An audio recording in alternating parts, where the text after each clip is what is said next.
Well, I just had an excellent conversation with Chairman Bernanke. This is a periodic discussion that we have to get the Chairman's assessment of the economy and to discuss some of the policy initiatives that we have here at the White House. I think in our discussions, we share the view that the economy is strengthening, that we are into recovery, that it's actually led by some interesting sectors like manufacturing that we haven't seen in quite some time. The tech sectors are strong. We have gone from losing 750,000 jobs per month to 5 months of job growth now, and private sector job growth that is obviously so important to consumer confidence and the well-being of the economy overall. But what we also agreed is that we've still got a lot of work to do. There is a great concern about the 8 million jobs that were lost during the course of these last 2 years, and that we've got to continually push the pace of economic growth in order to put people back to work. That ultimately is the measure for most Americans of how well the economy is doing. And although we've seen corporate profits go up, we have seen some very positive trends in a number of sectors. Unfortunately, because of troubles that we've seen in Europe, we're now seeing some headwinds and some skittishness and nervousness on the part of the markets and on the part of business and investors. And so we're still going to have to work through that.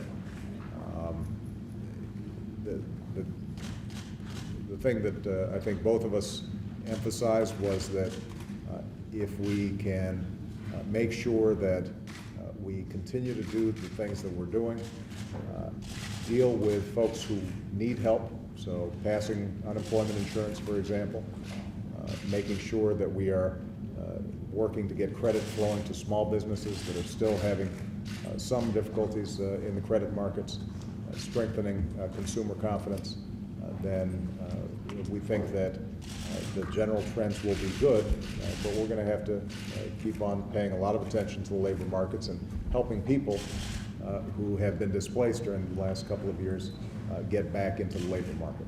So that's going to be a major challenge. We also talked about the financial regulatory reform package that has now cleared both the House and the Senate conferees. It will now be going to both the House and the Senate. This was a result of terrific work, I think, by my economic team, by members of the committee and Chairman Dodd and Chairman Frank, and some good advice from Chairman Bernanke in consultation during this process. Not only will completion of the financial regulatory reform bill provide some certainty to the markets about how we are going to prevent a crisis like this from happening again, but it also ensures that consumers are going to be protected like never before on all the things day to day that involve interactions with the financial system, from credit card debt to mortgages. Consumers are going to have the kinds of protections that they have not had before. We're going to be taking a whole range of financial instruments that had been in the shadows, and we're going to be putting them in the light of day so that regulators can provide the oversight that potentially would prevent a future crisis. We're going to be in a position to resolve the failure of one institution without seeing it infect the entire financial system.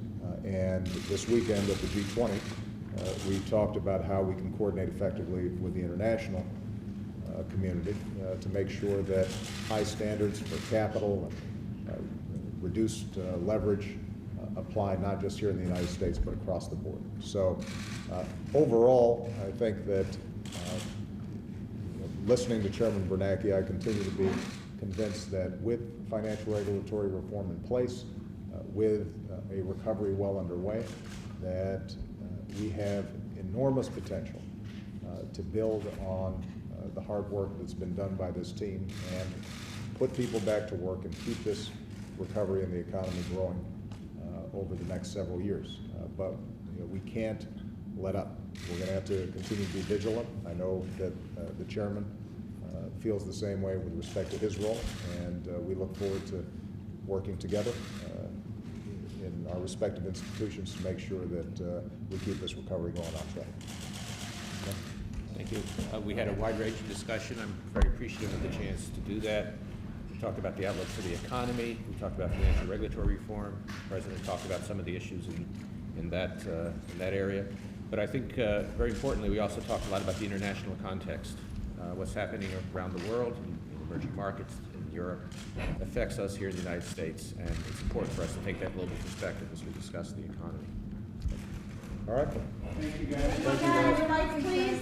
Thanks. You're all concerned that the passing of the Thank you. jeopardizes regulatory reform, and how big a blow would that be to the economic recovery? Well, I'm concerned about the fact that a giant of the Senate and a personal friend of mine passed away. I don't think about that in the context of financial regulatory reform. I'm confident that given the package that has been put together, that senators, hopefully on both sides of the aisle, recognize it's time we put in place rules that prevent taxpayer bailouts and make sure that we don't have a financial crisis that can tank the economy. And I think there's going to be enough interest in moving reform forward that we're going to get this done. But when I think about Senator Byrd, what I think about is somebody who, during the course of an unparalleled career, not only helped to transform the institution of the Senate, but through his own personal transformation embodied the kind of changes in America that have made us more equal, more just, more fair, and he will be sorely missed.